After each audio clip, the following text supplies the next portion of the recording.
बिस्मिल्लाहिर्रहमानिर्रहीम। अस्सलाम वालेकुम नाज़रीन। प्रोग्राम क्रॉस टॉक्स अगरि मां शौकत ज़रदारी। अॼोके प्रोग्राम में असां जंहिं शख़्सियत सां ॻाल्हि ॿोल कंदासीं, सियासत में हू पंहिंजो मट पाण आहिनि ऐं जग मशहूरु नारो आहे उन्हनि जे हवाले सां। ऐं उहे माण्हू जेके आहिनि, उहा शख़्सियत जेका आहे उहा केॾीमहिल बि पाकिस्तान जी सियासत जी काया पलटे सघे थी। इहो शौकत ज़रदारी नथो चए, इहो हिकिड़ो प्रूवन फैक्ट आहे। Since last 10 years of democracy, जेके 10 साल जमहूरियत रही आहे हिन मुल्क में। अॼु असां सां गॾु मौजूदु आहिनि पाकिस्तान जा नाले वारा सियासतदान, अॻूणा सदर, पाकिस्तान पीपल्स पार्टी जा को चेयरमैन साईं आसिफ अली ज़रदारी साहब। ज़रदारी साहब, थैंक यू वेरी मच, तव्हां असांखे टाइम ॾिनो। You're welcome. साईं, Thank you. I will start with the light mode. चूंडूं थींदियूं इंशाल्लाह ज़रूरु थींदियूं। टाइम ते थींदियूं या तव्हां सम्झो था कुझु त इंशाल्लाह थींदियूं।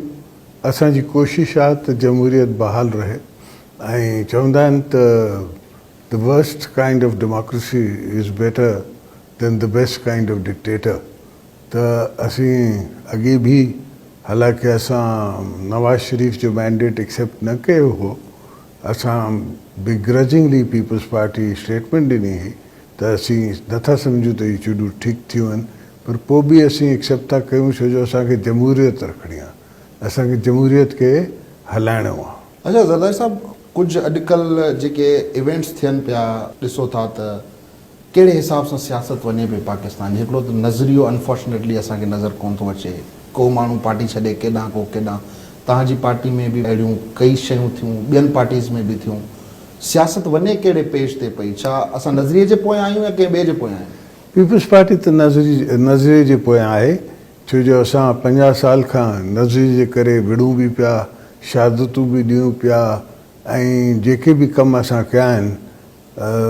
1973 जो कॉन्स्टिट्यूशन बीबी साहिबा पूरो न करे सकी, विच में असांखे चांस न मिलियो, पर जीअं असांखे चांस मिलियो असां 1973 जो कॉन्स्टिट्यूशन मंज़ूर कराए वरितो यूनानिमसली सॼे पार्लियामेंट खां। साउथ जो हुजे या पोइ केपी जो प्रॉब्लम हुजे, केपी जे नाले जो प्रॉब्लम हुजे, या बलूचिस्तान जो इन्हांस्ड इशूज़ हुजनि, हू सभु प्रॉब्लम्स जेके हा बलूचिस्तान पैकेज में, 18th अमेंडमेंट में असां पंहिंजो फ़र्ज़ु निभायोसीं। चई सघिजे थो त पाकिस्तान पीपल्स पार्टी पंहिंजो फ़र्ज़ु अची निभायो ऐं कॉन्स्टिट्यूशन खे मुकमल कयोसीं। हाणे अॻिते इन खे डिवेलप करण जी ज़रूरत आहे। ज़रा तव्हांजी जेका ही 10 साल जमहूरी स्ट्रगल रही आहे, हूं त ख़ैर तव्हां जॾहिं खां पॉलिटिक्स में आहियो, जेलूं, थाणा, इहो कल्चर रहियो आहे हिन मुल्क में, पर हीअ जेके 10 साल पाकिस्तान जी जमहूरियत तमामु ॾुखियाईनि जा मरहला तय करे अॼु हिते पहुती आहे, जो हिकिड़ो टियों कंज़ेक्यूटिव इलेक्शन थिए पियो जमहूरी हिकिड़े हिसाब सां। तव्हां सम्झो था त तव्हां इन्हनि ॾींहंनि में तमामु ॾुखिया वक़्त ॾिठा आहिनि, अॼु बि तव्हां फील कयो था त तव्हांजे लाइ मुश्किलातूं कुझु वधीक आहिनि? के मुश्किलातूं सदाईं, हू चवंदा आहिनि कॾहिं कॾहिं त लिव हू डेयर। ज़िंदगी में हर शइ में मुश्किलातूं हूंदियूं आहिनि ऐं सियासत में त वधीक हूंदियूं आहिनि, छो जो 4 तव्हांजा दोस्त हूंदा आहिनि त 4 तव्हांजा मुखालिफ़ हूंदा आहिनि। ऐं असीं कोशिशि कयूं था त घटि मां घटि मुखालिफ़ ठाहियूं। हिन जे करे तव्हां ॾिठो त पाकिस्तान पीपल्स पार्टी जी गवर्नमेंट में हिकिड़ो बि पॉलिटिकल प्रिज़नर कोन हो। हालांकि पाकिस्तान जे शुरूआति में बि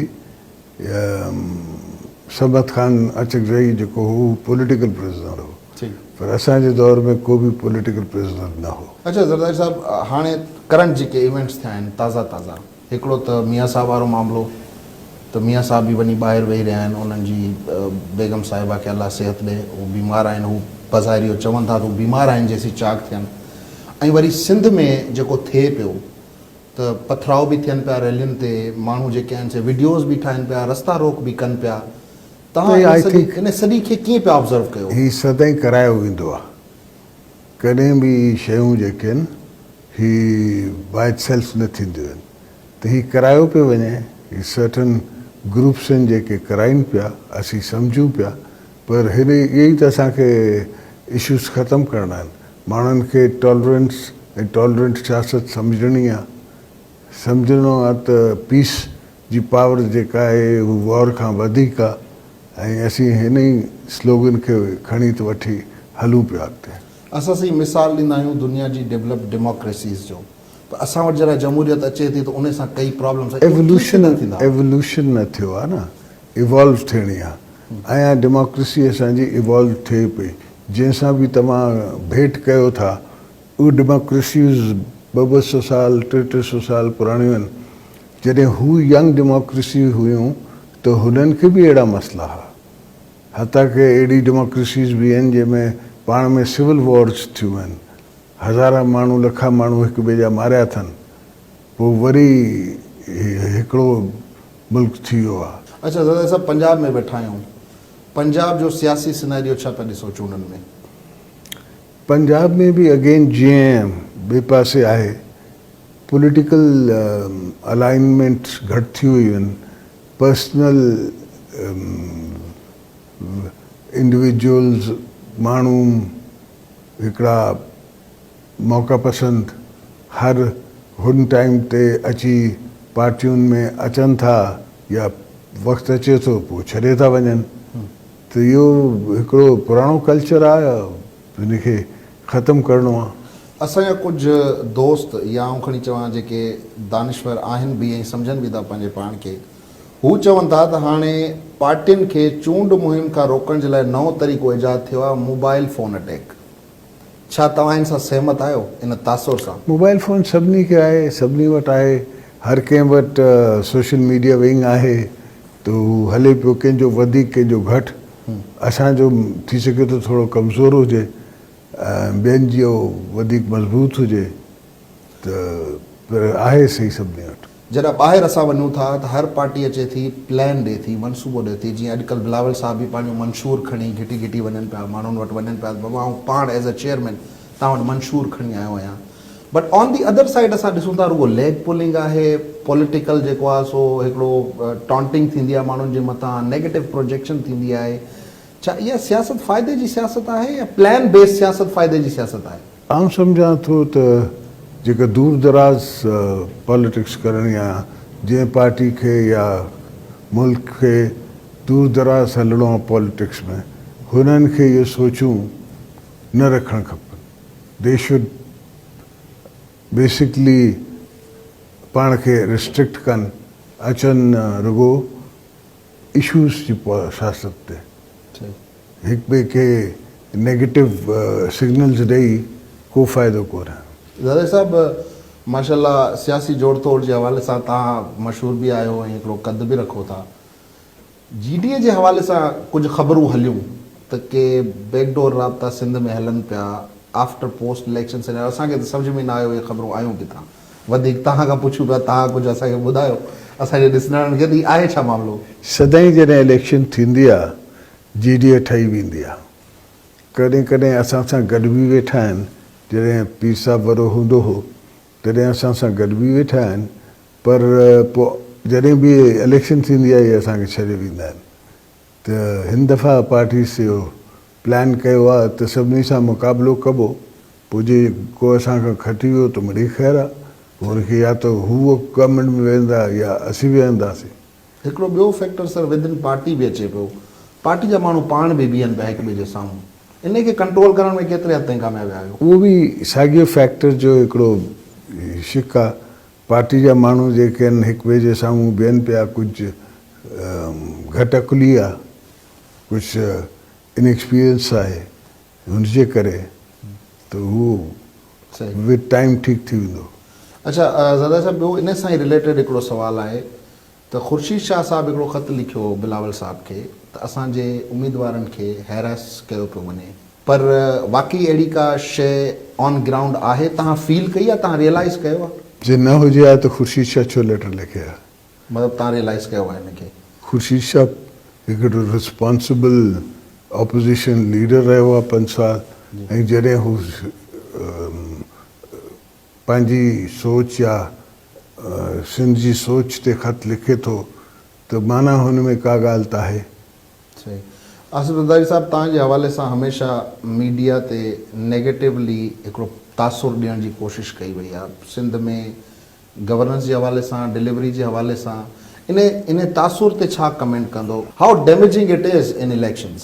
आउं सम्झां थो माण्हू असांखे सुञाणीनि था, माण्हू अखियुनि सां ॾिसनि था, अंधा कोन्हनि। कॾहिं 10 साल असां खां पहिरें बि त ही पावर में रहिया न, हिननि जी मुशर्रफ सां गॾु ही वेठा पावर में, असीं त जेलनि में हुआसीं। हिननि छा कमु कयो 10 सालनि में ऐं असां हिन 10 सालनि में छा कमु कयो आहे। In spite of the fact के लास्ट 5 साल जेके आहे हुनमें फेडरेशन ऐं सिंध जो क्लैश हो।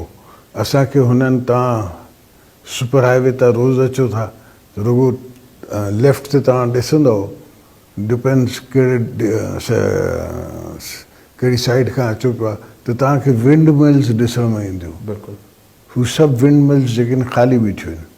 हालांकि विंड कॉरिडोर आहे ई सिंध वटि, पर हिननि असांखे उहो बिजली न ठाहिण ॾिनी आहे। हिननि असांखे रिसोर्स जी बिजली जेको पंहिंजे ओरिजिनल रिसोर्सिस ते आहिनि हुनखे न ठाहिण ॾिनी आहे। पाण अची साहिवाल में पावर प्लांट आणनि पिया कोल ते, जेको हाणे कोल इम्पोर्ट कंदा मुड़ुसि। त हिकिड़ी नॉन एक्सेप्टेबल थॉट आहे।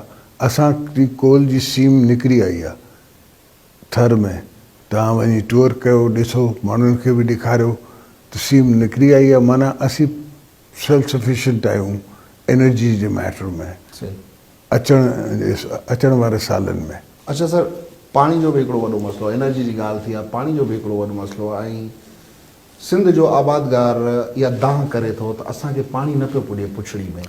असीं पुछड़ी जा ज़मीदार आहियूं, तव्हां ऐं असीं सभु पुछड़ी जा ज़मीदार आहियूं। अॻिते वॾो भाउ वेठो आहे, घणो पाणी हू पी थो वञे पहिरीं ॻाल्हि। ॿी ॻाल्हि इहा आहे त असां कोशिशि कई आहे, 1800 महिल असां लाइनिंग कराई आहे। कंहिं हुकूमत या लाइनिंग मेन कनाल्स जी न कराई। हा, वाटर कोर्सिस जी कराई हुयूं, वर्ल्ड बैंक जो हिकिड़ो प्रोग्राम आयो जंहिंमें कुझु थिया, पर पंहिंजे ADB फंड खां पैसा ॾेई कंहिं लाइनिंग न कराई आहे। 1800 महिल असां कराई आहे, 1800 किलोमीटर सॉरी असां कराई आहे। बाक़ी इरादो अथऊं हाणे, छो जो तव्हांखे ख़बर आहे त हीअ 3 महीने में थी। हिकिड़ो महीनो जेको बंदी जो आहे